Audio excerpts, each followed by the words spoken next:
গাঙ্গরোল ঝাল করবো। এই দেখুন কত বড় বড় মাছ, একদম ফ্রেশ। এখানে মাছ আছে, একটা আলু আছে, টমেটো আছে, পেঁয়াজ, কাঁচা লঙ্কা। তো চলুন।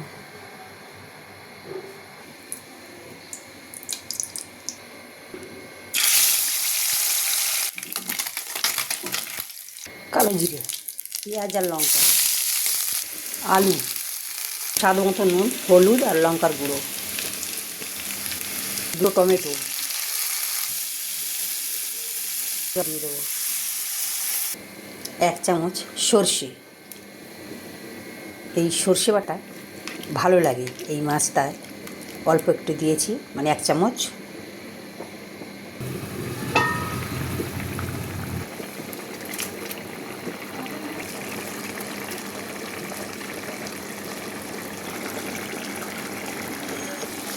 হয়ে গেছে বন্ধুরা, আমুদি মাছের ঝাল হয়ে গেছে।